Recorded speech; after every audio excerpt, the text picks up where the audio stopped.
Hey, good afternoon, everybody. Today is Friday, January 9th, and we have a very nice slate of games today for Fanduel. So, as normal, if you guys enjoy the video, leave a like. We definitely do appreciate it. And also, hit that subscribe button. Helps us out, helps you guys out as well. Still around 50% of you guys are not subscribed. Turn on that notifications as well so you guys know when we post a video. It was an interesting night last night, and I was a little upset with Fanduel with how they handle things compared to DraftKings, but that's for a different day. Um, but yeah, as we all know, the postponement happened yesterday with that Bulls game, and I had a lot of people in there, and I don't know if you guys did as well. But thankfully, one of our lineups only had one Chicago Bull player, and the other one had four. But this one thankfully popped off with a 326.8. The only one that we had in the Bulls game was Vukovic in this lineup. There we are. Zoom in a little bit for you. We had Flag, McConnell, Clay Thompson, Jackson, Edwards, Neesmith, Siakam, Randall, and Vukovic. So this is one of our subs. Scored a 326.8. Was our premium. Won 319. So definitely not too bad of a night for him right there. And like I said, we have betters of all ranges. Some people are doing five, some people are doing 100. So whatever your guys' bankroll is, no matter what. Like I said, we got another one of our subs winning eight.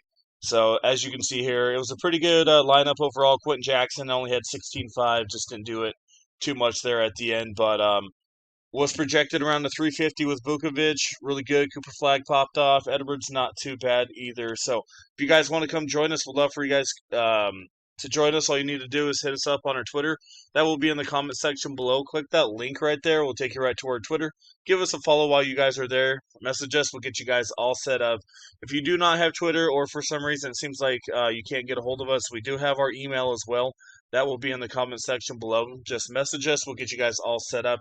It's $6 for a main slate day pass, $30 for a main monthly pass, and then a separate package. We have Express and After Hours, which is a combo together, which will be $25 per month if you guys are interested in that. In that combo, you get 4 lineups per day, 2 for Express and 2 for cash. Like I said, and that package is separate from the main slate. So if you want to get in on any of those packages, just let us know. And like I said, Twitter will be down there below. All right, enough of that. Let's get into the games here. Our first game we're going to look at is Raptors and Celtics, 223, 9.5. I really don't have much in this game. Scotty Barnes is doubtful. Brandon Ingram is questionable in this one. Colin Murray-Boyles comes into play, but he is 5,700. Do I really think Toronto can keep up with Boston? I mean, like I said, if Barnes and Ingram are out, I mean, I think RJ Barrett could probably get it done at 6,800, but I just don't really want these guys. They're kind of priced right where they should be.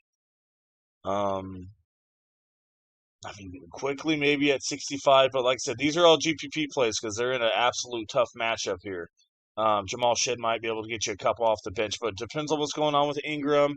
But if Ingram and Barnes are out, RJ Barrett has to come into play, and a little bit of Murray Boyles as well. On the Boston side of things, Toronto actually is not bad of a defense. The only place they really struggle at is the point guard position. They do give up the three ball quite a bit, so you could look at guys like Derek White and Peyton Pritchard. But like I said, those guys are kind of priced where they should be, and it's kind of a soft matchup for them. So I don't know if I want to spend 84 for Derek White. So for the most part, I'm not really into that game too much. Pelicans and Wizards. This one's going to be a game here. 242, 2.5 by the Pelicans on the road. As we do know, the news with Trae Young, he is now a Washington Wizard. Not Middleton. Sorry, McCollum got traded with Corey Kispert, but Trae Young will not be playing in this one. But yeah, this should be a pretty good one on paper. It's going to be one of those ones where both these defenses absolutely suck. So just kind of pick and choose. You got Bub Garrington, not too bad of a play. I played him last time. Turnovers absolutely killed us, but besides that, he was pretty aggressive. I could see him being aggressive here again against the Pelicans. We'll have to see how much Trey Johnson. I think he still gets half decent run off the bench. I don't know if he's must play, but I could see him being all right. Malachi Branham, same thing, 4,200. But Keyshawn George is back, so I don't know how much of those cheap guys I really want exposure to. Speaking of Keyshawn, if there's no limit restriction, then heck yeah, I'll put him in there. He was out for a little bit, though, so he might be slightly limited around 27 to 30 minutes. But still, Keyshawn is worth a look. Middleton is an okay filler. I think Kalabali is slightly underpriced at 5,900. Usage rate should go up a little bit. I get Keyshawn's back, but still, I think Kalabali should be an all right play. So it's just kind of it's a 242. Keyshawn and Kalabali are both under 6,500 in a massive total. So I think you got to consider him. Same thing with Justin Champagny. Sarr's kind of right where he should be. So guys, I'm really interested in on this side is Bub Carrington's in a good spot. Keyshawn George, if he's not limited, and Kalabali are the main ones. Over on that Pelican side, Trey Murphy is questionable in this one, so that's the only big news we need to look at. If he's out and if Poole starts, really good spot, taking on his old team Washington again. I thought it was a good spot against the Lakers, but he absolutely sucks. So we'll see how this one goes. But yeah, if Trey Murphy's out and Poole starts, Bryce McGowan is your main guy off the bench. Had 15 shots, so a pretty high usage rate last time out against Atlanta. And it's a soft matchup here, a lot softer matchup than the Atlanta one. So McGowan's probably going to be on a lot of people's radars. If Trey Murphy starts, he's an alright option at 76. I hope he doesn't play, though, because then we got Zion at 85 is in a pretty good spot. Opens thing up for Queen a little bit. But main guy I would be looking at if Murphy's out is Poole and McGowan's and Zion. Moving over to the Washington side sorry, we already did the Washington side of thing. Moving on to the next game, we have Philadelphia and Orlando. We have a 226 and a 3.5 here by the 76ers. So for once, they are actually all healthy. Should be a pretty good game on paper. I don't mind looking at Embiid. I don't mind looking at Wendell Carter Jr. in GPPs as well. Let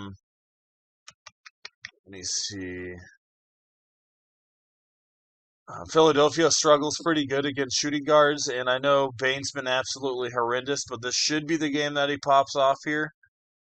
Quote unquote should be. He's still kind of expensive, but this could be a game that he gets you 40 45 with a 226.5 spread.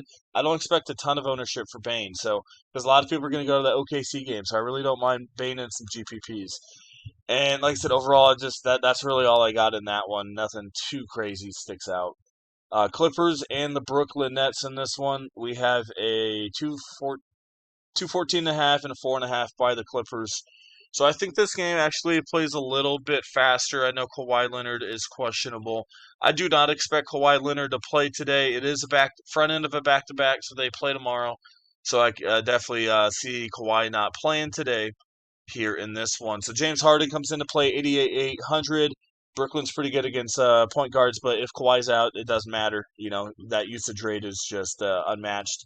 Brooklyn really does struggle against power forwards as well, so John Collins comes into play, especially if Leonard is out. A really good play at 5,900.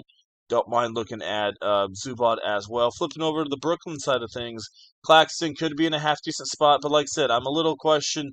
I don't know what's going on. They're kind of splitting minutes with him and Sharp right now.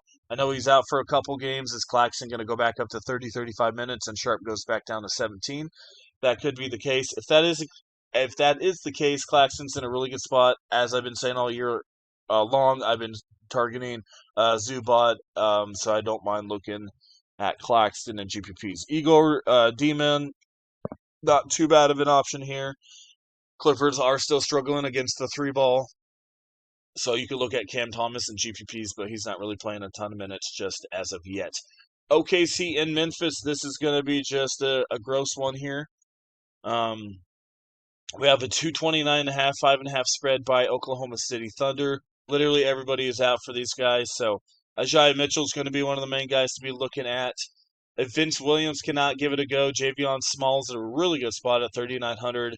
And I would rather pick him than some of this OKC chalk, so keep in mind on Javion Small if Vince Williams is out, because he'll probably get about 24 to 26 minutes in this one.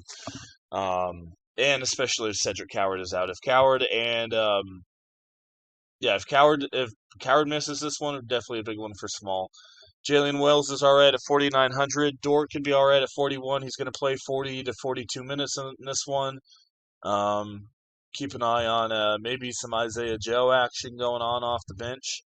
Jalen Williams will be chalky at 79. I think he just has a normal good game here. And Memphis is actually pretty good inside recently, so I don't mind looking at Jaren Jackson. like I said, OKC doesn't really have any of their big guys down low, so don't mind attacking with Jaren Jackson here or Santel Aldama. And then Brandon Carlson might get the start.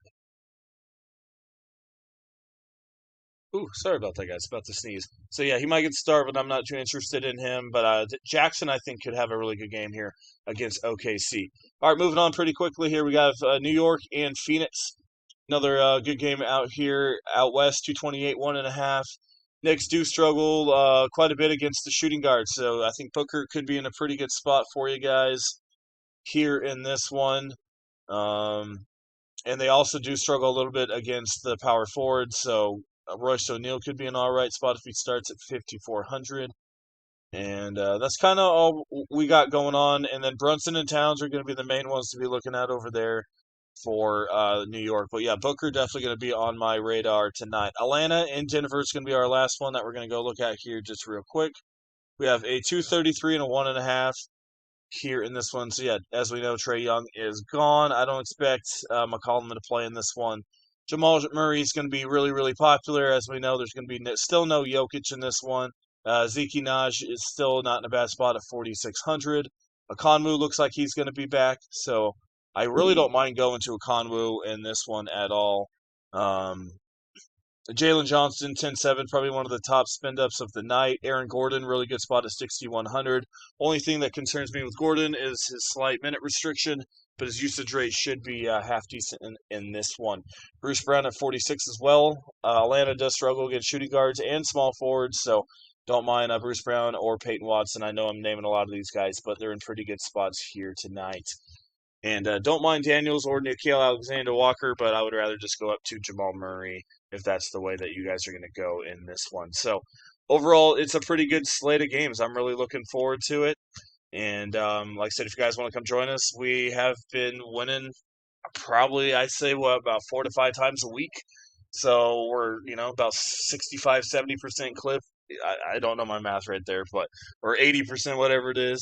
We'd love for you guys to come join us. Like I said, it was a hard night overall last night, but we still scored a 326, ladies and gentlemen. Still scored a 326 with all of the craziness going on last night. So, like I said, these are all of our subscribers. Congratulations to you guys. If you want to join us, $6 for a main slate day pass, $30 for a main monthly pass. And like I said, a separate package, Express and After Hours, is $25 per month. You get 4 lineups per day for those, 2 lineups for Express and 2 for After Hours. If you're interested in any of that stuff, like I said, our Twitter will be in the comment section below. Click that link right there. Give us a follow, and we'll get you guys all set up. If you don't have Twitter, no worries. We can still send lineups, like I said, to your guys' email. Check us out on our email. That's down there below. Message us. We'll get you guys set up. We'll send you guys all your lineups to your email, so don't worry about having a Discord or Twitter. We can send everything right there for you guys. All right. Once again, thanks for watching. I appreciate it. Like I said, help yourself out. Hit that subscribe button and come join us for premium. Like I said, $6, less than a cup of coffee per day. All right. Thanks for watching. We'll see you guys here in the next one.